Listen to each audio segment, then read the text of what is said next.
ത്യാഗരാജൻ, നിങ്ങൾ തെറ്റിദ്ധരിച്ചിരിക്കുക. ഞാനോ അച്ഛനോ ഞങ്ങളുടെ കുടുംബോ ആരും തന്നെ ബല്ലവൻ ഞങ്ങളുടെ മരണത്തിന് ഉത്തരവാദികളല്ല.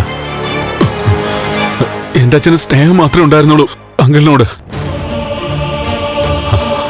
അച്ഛന് നേരെ ഉണ്ടായ ആരോപണം അത് കള്ളമാണെന്ന് തെളിയുന്ന ഒരു ദിവസം വരും. അന്ന് നിങ്ങൾ പശ്ചാത്തപിക്കും. ആണോ?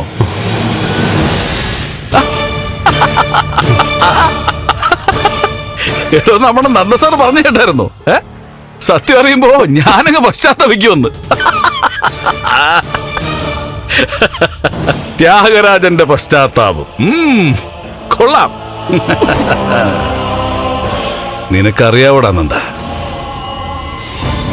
ബാലു എന്ന എന്റെ ചേച്ചിയുടെ വിളിക്ക് എന്താ ചന്ദ്ര എന്ന് ചോദിക്കാൻ ഒരാളില്ലേ ഇനി. കൊണ്ടും കൊടുത്തും കൊന്നുതള്ളിയും കൊതിമാറിയ ഞാൻ ജീവിതത്തിൽ ആദ്യമായിട്ടൊന്ന് കരഞ്ഞു.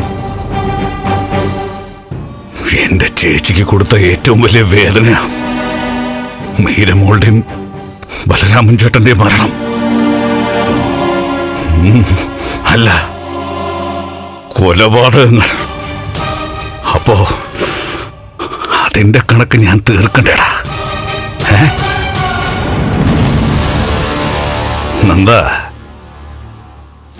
നിന്റെ തന്ത എനിക്ക് കിട്ടേണ്ടതായിരുന്നു. അവനെ പോലീസ് പൊക്കി. സാരമില്ല, അതിനു പകരം നിന്നെ മതി. കാരണം എന്താണെന്നറിയാവോ? നിന്നെ തല്ലിയ വേദനിക്കുന്നത് അവനായിരിക്കും. എങ്ങനെയായാലും എനിക്ക് അവനെ വേദനിപ്പിച്ചാൽ മതി.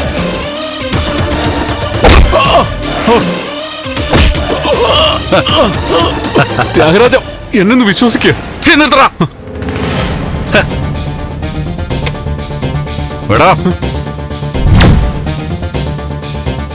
ഈ ട്രിഗർ ഒന്ന് വലിച്ച അപ്പ തിരുന്നീ. പക്ഷെ പെട്ടെന്ന് ഞാൻ നിന്നെ തീർക്കില്ലടാ. ഇഞ്ചിഞ്ചായി തീരണം.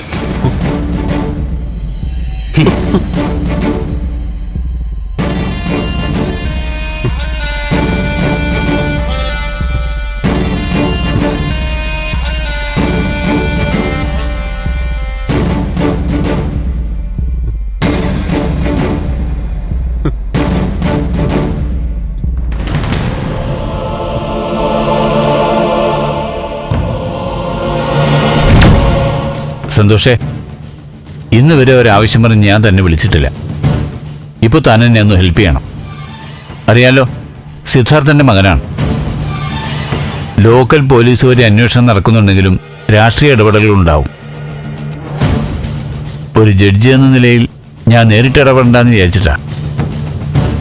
പേഴ്സണലായിട്ട് താനൊന്ന് ഹെൽപ്പ് ചെയ്യണം. ആ,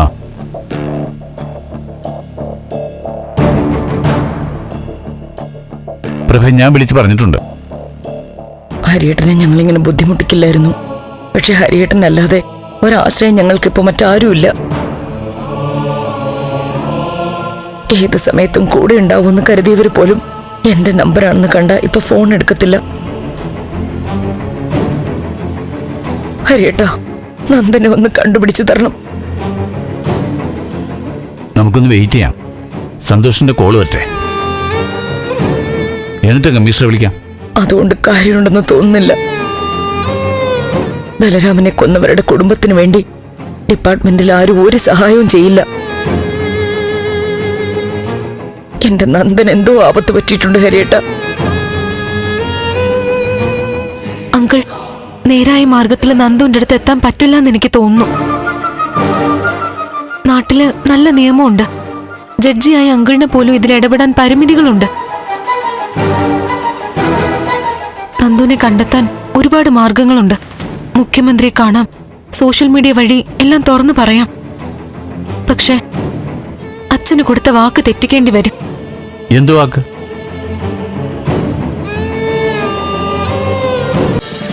ഫ്ലവേഴ്സ് ഒരുക്കുന്ന കാഴ്ച വസന്തം യൂട്യൂബിൽ പ്രേക്ഷകർക്ക് ലൈവായി കാണാം. ഫ്ലവേഴ്സ് കോമഡിയിൽ ജോയിൻ ചെയ്യൂ, ആസ്വദിക്കൂ.